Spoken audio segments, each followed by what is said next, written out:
प्रिय विद्यार्थियों, आज हम विश्व में जनसंख्या वृद्धि पर चर्चा करेंगे। इससे पहले वाले वीडियो में हमने जनसंख्या वृद्धि पर चर्चा की थी। आज हम जनसंख्या का वितरण किस प्रकार का है, वितरण स्वरूप किस प्रकार का है, इस पर विस्तार से अध्ययन करेंगे।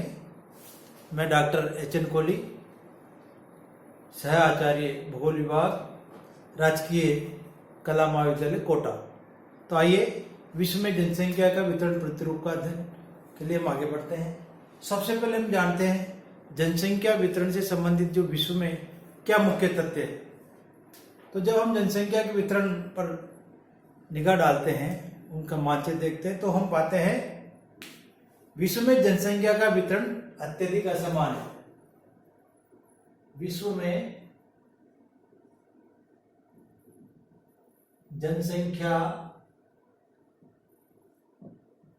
का वितरण अत्यधिक असमान है। ये हम मुख्य तथ्य पाते हैं। कहीं पर भी वितरण एक जैसा नहीं है। वितरण में अत्यधिक असमानता दिखाई देती है। उसके अनेक कारण हैं, उनको हम आगे डिस्कस करेंगे। दूसरा तथ्य यह है कि विश्व में 90% जनसंख्या 10% भूभाग पर निवास करती है। विश्व में 90% जनसंख्या 10% भूभाग पर निवास करती है।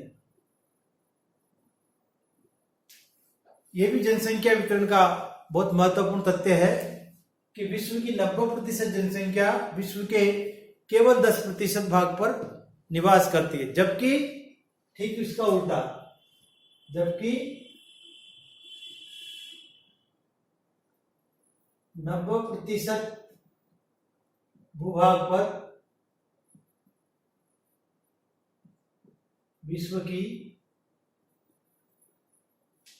10% जनसंख्या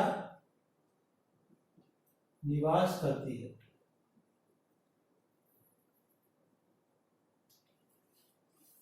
जहां 90% जनसंख्या 10% भूभाग पर निवास करती है, वहीं 90% भूभाग पर केवल 10% जनसंख्या निवास करती है।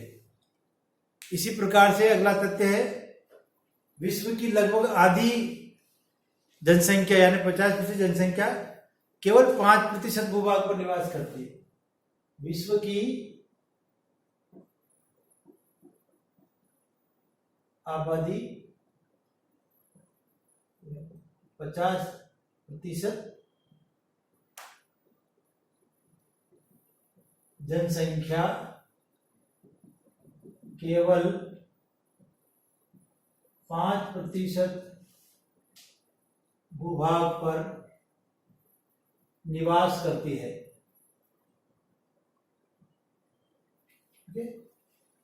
और अगर गहराई से हम देखें तो आधी आबादी यानी 50% जनसंख्या केवल 5% भूभाग पर निवास करती है। इसी तरह से विश्व की लगभग 2/3 जनसंख्या एशिया महाद्वीप में निवास करती है।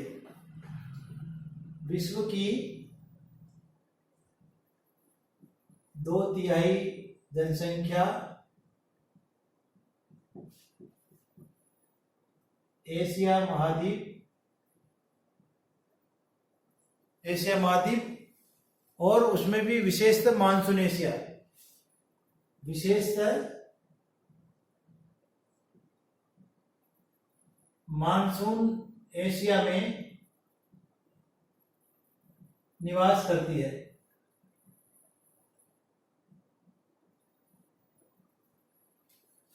यानी विश्व की 2/3 जनसंख्या एशिया महाद्वीप यानी विशेषतः मानसून एशिया में निवास करती है और अंटार्कटिका तथा ग्रीनलैंड भूभाग आज भी जलविहीन है।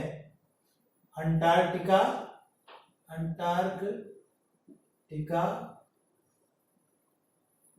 महाद्वीप तथा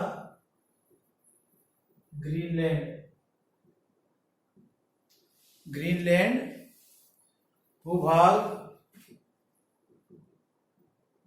आज भी जनशून्य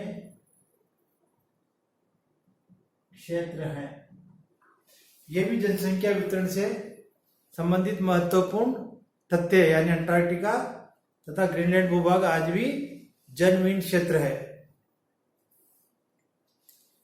इसी प्रकार से जनसंख्या वितरण को प्रति व्यक्ति घनत्व के रूप में मापा जाता है। ये भी महत्वपूर्ण तथ्य है। जनसंख्या वितरण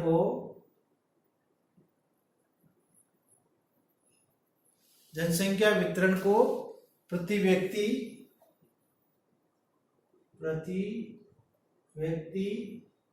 जन घनत्व के रूप में मापा जाता है। जब जनसंख्या वितरण को हम मापते हैं तो जनसंख्या वितरण प्रति व्यक्ति जन घनत्व के रूप में प्रति व्यक्ति प्रति वर्ग किलोमीटर जन घनत्व के रूप में मापा जाता है। तो ये जनसंख्या वितरण से संबंधित मोटे मोटे मुख्य तथ्य है। यानी विश्व में जनसंख्या का वितरण अत्यधिक असमान है। विश्व की 90% जनसंख्या केवल 10% भूभाग पर निवास करती है, जबकि 90% भूभाग पर विश्व की केवल 10% जनसंख्या निवास करती है। और अधिक गहराई से देखें तो विश्व की आधी आबादी या 50% जनसंख्या केवल 5% भूभाग पर निवास करती है। इसी प्रकार से विश्व की 2/3 जनसंख्या केवल एशिया महाद्वीप विशेषकर मानसून एशिया में निवास करती है और आज भी अंटार्कटिका महाद्वीप तथा ग्रीनलैंड भूभाग जनशून्य प्रदेशों के रूप में विद्यमान है, जनविहीन क्षेत्र के रूप में देखे जा सकते हैं। और आखिरी तथ्य जो है, जनसंख्या वितरण को प्रति व्यक्ति प्रति वर्ग किलोमीटर के रूप में मापा जाता है। तो ये जनसंख्या वितरण से संबंधित मुख्य तथ्य है। अब जब हम ये मानते हैं कि विश्व में जनसंख्या का वितरण अत्यधिक असमान है, तो हमारे मस्तिष्क में, हमारे दिमाग में ये सवाल उठना लाजमी है, स्वाभाविक है कि जनसंख्या वितरण को कौन कौन से कारक प्रभावित करते हैं। तो अब हम देखते हैं कि जनसंख्या वितरण को प्रभावित करने वाले कारक कौन कौन से हैं। तो विश्व में जब हम पाते हैं कि जनसंख्या का वितरण अत्यधिक असमान है, तो फिर इस बात पर हम अध्ययन करेंगे कि जनसंख्या के वितरण को प्रभावित करने वाले कारक कौन कौन से हैं। तो जनसंख्या के वितरण को प्रभावित करने वाले कारकों को मुख्य रूप से 2 भागों में रखा जा सकता है। पहला प्राकृतिक कारक और दूसरा मानवीय कारक। सबसे पहले चर्चा करते हैं हम प्राकृतिक कारक पर। तो प्राकृतिक कारक में सबसे नंबर 1 पर है स्थल स्वरूप। नंबर 1 स्थल स्वरूप। स्थल स्वरूप से हमारा क्या तात्पर्य है, यानी जो भी धरातलीय स्थलाकृतियां है या उच्चावच है, वो सब जनसंख्या वितरण को प्रभावित करते हैं। तो इसमें आते हैं पर्वत, पठार और मैदान। ये जो पर्वत, पठार, मैदान, ये जो स्थलाकृतियां है, स्थल स्वरूप है, ये जनसंख्या के वितरण को अत्यधिक प्रभावित करते हैं। क्योंकि देखिए, यदि सामान्य रूप से हम जाने तो जहां पर मैदानों में सर्वाधिक जनसंख्या का निवास होता है, उसकी वनिस्पत पठारों में कम, और पठारों की अपेक्षा पर्वतीय भागों में जनसंख्या का कम जमाव पाया जाता है। तो ये जो है प्राकृतिक कारकों में स्थल स्वरूप जो है उसमें पर्वत पठार मैदान ये जनसंख्या के वितरण को अत्यधिक प्रभावित करते हैं। उसके पीछे कई कारण हैं, जो कि जहां पर मैदानी भागों में परिवहन की सुविधा है, कृषि का विकास होता है और अनेक सुविधाओं के कारण से मैदानी भागों में मैदान, क्योंकि नदियों द्वारा ही बनाए जाते हैं, उपजाऊ मैदान होते हैं, वहां पर कृषि कार्य और अन्य जो सुविधा है वो बहुत अच्छे से विकसित हो जाती है। इस कारण से मैदानी भागों में जनसंख्या का जमाव है जो अत्यधिक हो जाता है। तो इसी तरह से पठारों पर भी, जहां पर खनिज संपदा इत्यादि बहुत अधिक मात्रा में मिलती है, वहां पर जनसंख्या का भी जमाव हम देख सकते हैं। लेकिन मैदानी भागों की अपेक्षा पठारों पर कम जनसंख्या का घनत्व पाया जाता है, तो पर्वतीय क्षेत्रों में उससे भी कम जनसंख्या का घनत्व पाया जाता है। तो इस प्रकार से स्थल जो स्वरूप है वो जनसंख्या के वितरण को प्रभावित करते हैं। दूसरा इसमें जलवायु।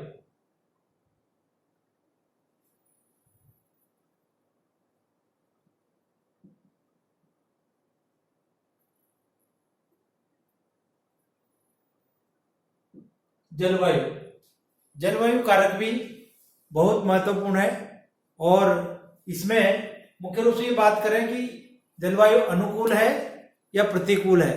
अगर जलवायु अनुकूल है तो निश्चित रूप से जनसंख्या के जमाव के लिए एक बहुत बड़ा कारक होता है। अगर जलवायु प्रतिकूल होती है, जहां पर अत्यधिक तापमान हो, अत्यधिक शीत प्रदेश हो, तो वो मानव के निवास के अनुकूल नहीं होने से वहां पर जनसंख्या का जमाव भी कम पाया जाता है। तो इस प्रकार से अब इसमें जलवायु कारकों में हम सबसे पहले लें वर्षा, फिर है तापमान,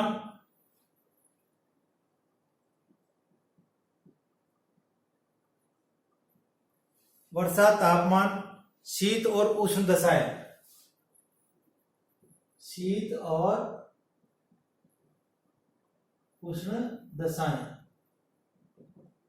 इस जलवायु से संबंधित जो कारक है वो सब जनसंख्या के वितरण को प्रभावित करने में अपनी महत्वपूर्ण भूमिका अदा करते हैं। तो अगर जैसे मान लीजिए किसी प्रदेश में समुचित वर्षा होती है, वर्षा का वितरण ठीक है और मैदानी भाग है, तो निश्चित रूप से वहां पर जनसंख्या का जमाव आप अत्यधिक पाएंगे। और तापमान की कंडीशन सम है, रहने लायक तापमान है, तो वो शीत और उष्ण जो दशाएं हैं वो मनुष्य की, मानव जीवन के लिए बहुत अत्यधिक महत्व रखती है। तो जनसंख्या के वितरण को भी ये प्रभावित करती है। अत्यधिक शीत प्रदेशों में भी जनसंख्या शून्य होता है। अभी इससे पहले हमने जनसंख्या वितरण के जो तथ्य पढ़े थे उसमें ये बताया था मैंने कि जैसे अंटार्कटिका और ग्रीनलैंड आज भी जनशून्य प्रदेश है। क्यों है? क्योंकि वहां पर अत्यधिक शीत प्रदेश है। अत्यधिक शीत प्रदेश होने के कारण से वहां पर जनसंख्या कम पाई जाती है। तो इसी प्रकार से जैसे अत्यधिक उष्ण प्रदेश है तो वहां पर भी जनसंख्या का निवास बहुत कम देखने को मिलेगा। जैसे सहारा मरुस्थल है और जितने भी उष्ण मरुस्थल है वहां पर जनसंख्या बहुत कम पाई जाती है। तो ये जनसंख्या के वितरण को प्रभावित करने वाले प्रमुख कारक है। फिर तीसरा इसमें आती है मिट्टियां।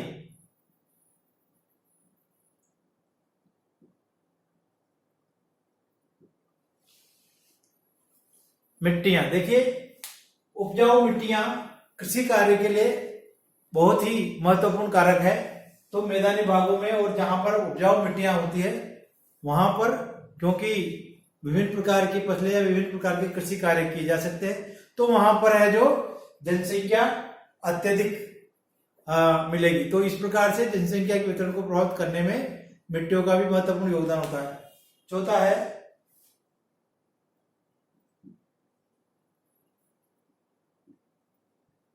खनिज संपदा या खनिज संसाधन।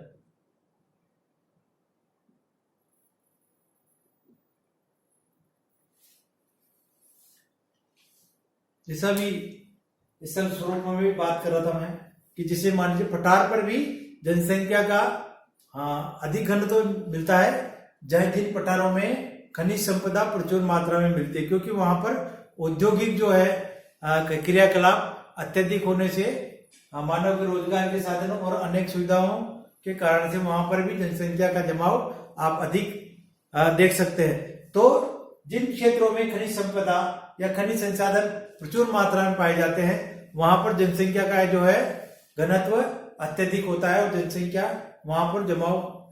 का जमाव अधिक पाया जाता है।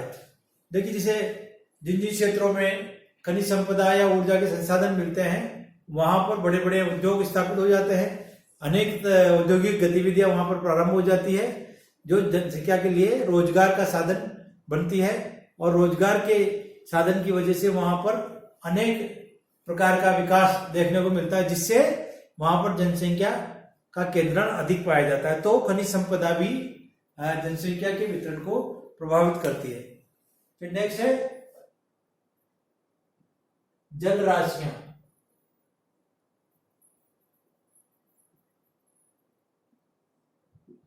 जल राशियां, देखिए जल ही जीवन है, तो इस प्रकार से मनुष्य की सारी गतिविधियां इस जल संसाधन के इर्द गिर्द घूमती है। तो जहां पर शुद्ध जल या पीने का पानी मुख्य रूप से पाया जाता है, मुख्य जल स्रोत होते हैं, जल राशियां होती है, वहां पर जनसंख्या का जो है केंद्रण अधिक मिलता है। तो जनसंख्या को अपनी ओर आकर्षित करने में जल राशियां भी महत्वपूर्ण भूमिका अदा करती है। प्राचीन काल से जब से मनुष्य का विकास हुआ और मनुष्य ने धरती पर जैसे जन्म लिया तब से जल है जो उसकी जीवन का एक अभिन्न अंग है। जल के बिना हम जीवन की कल्पना भी नहीं कर सकते। तो जहां पर जल की सुविधा मिलती है वहां पर धीरे धीरे करके जनसंख्या का जमाव बढ़ता जाता है। प्राचीन काल से ही सभ्यताओं का विकास जल राशियों के नदियों के किनारे, नदी घाटियों में और जहां पर शुद्ध पीने पानी की झीलें थी या अन्य के ऐसे स्रोत थे वहां पर जनसंख्या का केंद्रण प्रारंभिक काल से ही हम देख सकते हैं। और आज भी जो जल राशियां, जो जल संसाधन है वो जनसंख्या के केंद्रण के प्रमुख आधार है। इसी तरह से स्थिति एवं अभिगम्यता, स्थिति एवं अभिगम्यता,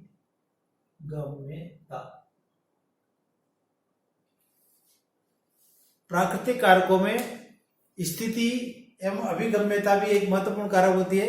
इसमें हम महाद्वीपीय स्थिति,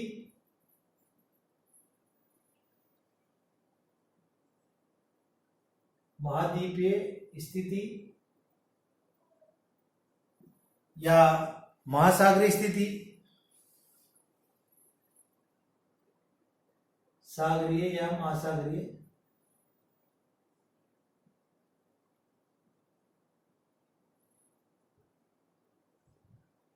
स्थिति या मध्य देशीय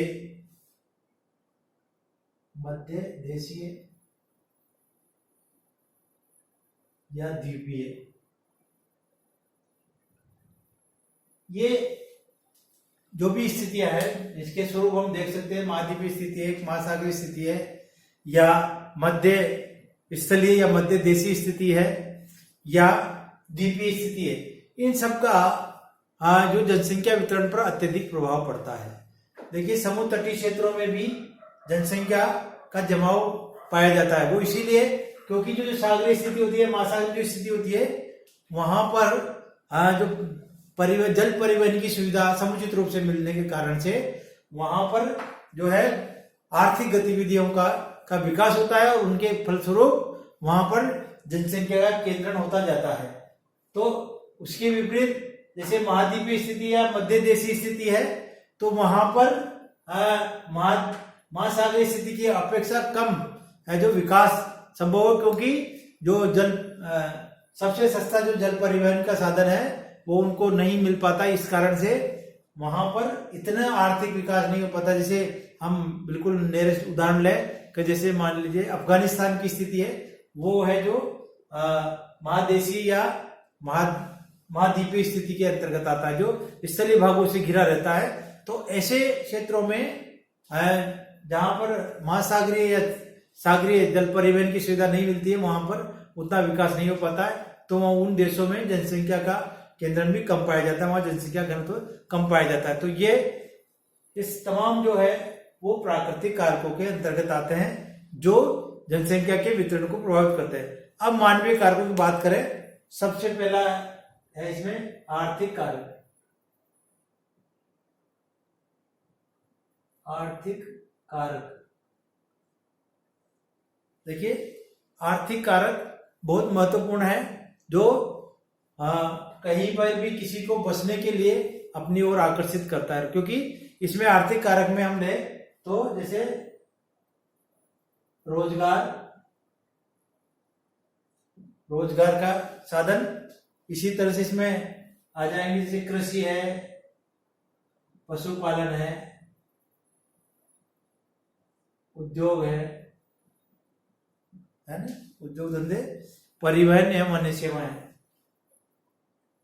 परिवहन एवं अन्य सेवाएं, ये तमाम में जो है आर्थिक कारक है। अगर जैसे मान लीजिए किसी क्षेत्र विशेष में रोजगार के साधन है, वहां पर उद्योग धंधे हैं, तो निश्चित रूप से वहां पर जनसंख्या अन्य क्षेत्रों की अपेक्षा ज्यादा मिलेगी। कृषि कार्य की जैसे मान लीजिए स्पेशलिटीज है, समतल मैदान होने के बाद में कृषि कार्य है, और कृषि कार्य से संबंधित जो तमाम सुविधाएं वहां पर अगर जैसे आर्थिक रूप से मिलती है, तो निश्चित रूप से उस क्षेत्र में आर्थिक विकास भी अधिक होता है और वहां पर जनसंख्या का जमाव भी अधिक पाया जाता है। और जहां पर परिवहन की सुविधा होती है, वहां पर निश्चित रूप से जनसंख्या अधिक निवास करती है। जितने भी बड़े बड़े नगर हैं, महानगर हैं, उनका विकास ही परिवहन के सुविधाओं के कारण से और उद्योग धंधों के विकास के कारण से संभव हुआ है। अब दूसरा है सामाजिक एवं सांस्कृतिक कारक। सामाजिक एवं सांस्कृतिक कारक, देखिए सामाजिक